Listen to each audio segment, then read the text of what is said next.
Hi guys, welcome back to my channel. Today is Thursday, July the 5th, and we're going to be in the kitchen today making a homemade coconut pie. So let's get started. I'm going to set the tripod down in the sink here. Let's see if you can see my saucepan over there. Okay, the recipe calls for 1 cup of sugar.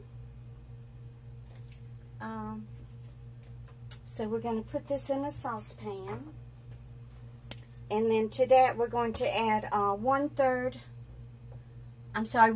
cup cornstarch. So I ran over to the Family Dollar and bought some cornstarch. So that's 1/2 cup cornstarch. So we're going to mix this up.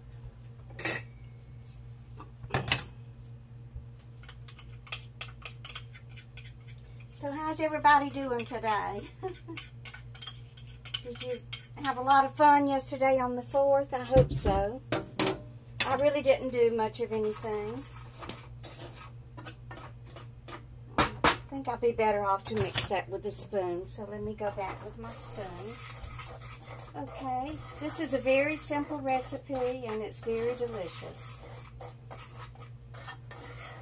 Now to that mixture we're going to add 2 cups of hot milk. So I poured the 2 cups in this glass and heated it in the microwave. So I'm just going to slowly mix that into my sugar and cornstarch.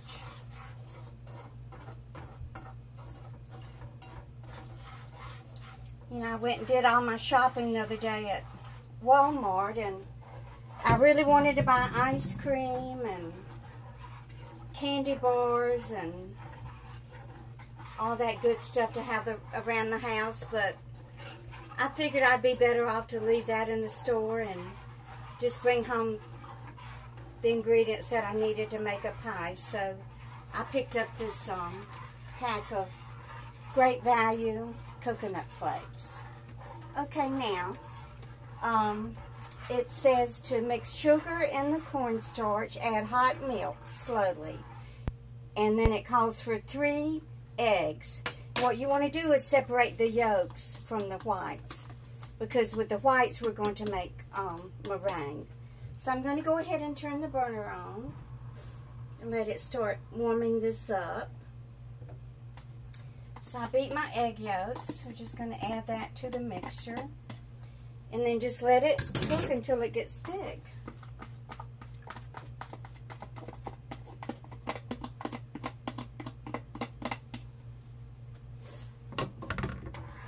Okay, add egg yolks, mixing well. Put on low heat and cook till thick. Okay. Now we're gonna, I went ahead and made the meringue so that y'all wouldn't have to hear the mixer running. And so you just beat the 3 egg yolks until they get stiff. It's good. Then you add about 4 tablespoons sugar, and then I put about 1/2 teaspoon of vanilla extract in there.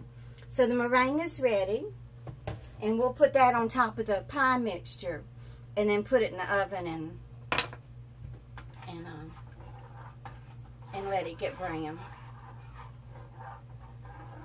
So you have to pretty much stir this cornstarch and milk and sugar mixture so that it doesn't get real gobbed up.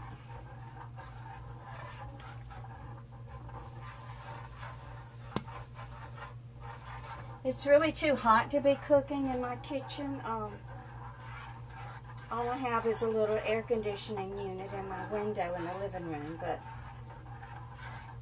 it's worth it to withstand the heat.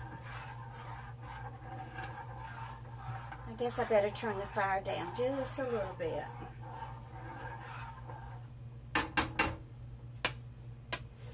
So, what I did, I bought these pie crusts at Walmart.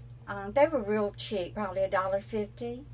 And I don't know if y'all have ever used them before. I'm sure some of you have. But they come 2 in the package like this. And then you just take your glass Pyrex pie dish, and you unroll it, and then this recipe called for the pie crust to be baked. So I baked it in the oven on 450. And what you do, make sure you punch holes in it with the tip of a fork so that it doesn't rise when you're baking it. And it says to generously prick bottom and sides with a fork. Bake at 450 degrees until golden brown, 11 to 13 minutes. And in glass pan, 9 to 11 minutes. 11 to 13 in a glass pan, 9 to 11 in aluminum pan. Then you just add your filling to that baked pie crust. Now, a lot of the times, I'll buy Mrs. Smith's pie crust in the aluminum pans. It just depends on my mood, or if they're on sale or whatever. Usually around Thanksgiving and Christmas, they'll have Mrs. Smith's, those deep dish pie shells. But I had a bad experience with those one time. I was real young. It's when John and I lived in that apartment there in the Gentilly section of New Orleans. Jason was just a toddler. He was about 3 years old. So I had invited a friend of mine over that I worked with and her boyfriend. So I had, you know, it was after work, so I was tired to begin with. So I went ahead and cooked dinner. I don't even remember what I cooked. I'm so hot, y'all. I gotta wipe this sweat off my face. Anyway, I cooked dinner, and then I made lemon meringue pie from scratch. And those are a little harder to make than this coconut pie because, you know, I do use fresh lemons. I squeeze the lemons, and then you have to grate the rind, you know, the lemon zest. And so I got the pie, and then, you know, it has a meringue on it too. So as I was taking that aluminum pie out of the oven, it just doubled up, folded up in my hands, and I spilled it on the floor. Well, y'all, I took a spoon and got down there and dipped up whatever I could that wasn't touching the floor, and we went ahead and ate it. I wasn't about to let that lemon meringue pie go to waste. No siree. Oh, Lord. Anyway, when I went to Family Dollar today, I was thinking, it's just right down the street, so it was easy for... First, I went to Rite Aid. It's like almost across the street from just a few blocks down. I thought, well, they have a grocery section. They'll have the cornstarch, but they didn't. So then I ended up having to go to Family Dollar, and oh, Lord. The way, I mean, I do run into the store every now and then when I just got on my house clothes, you know, bumming around clothes, but, I mean, some of them, this lady must have weighed 300 pounds, and she had on cotton shorts, and they were all up the crack of her ass, and she had on no bra, and her tits were down, hanging down.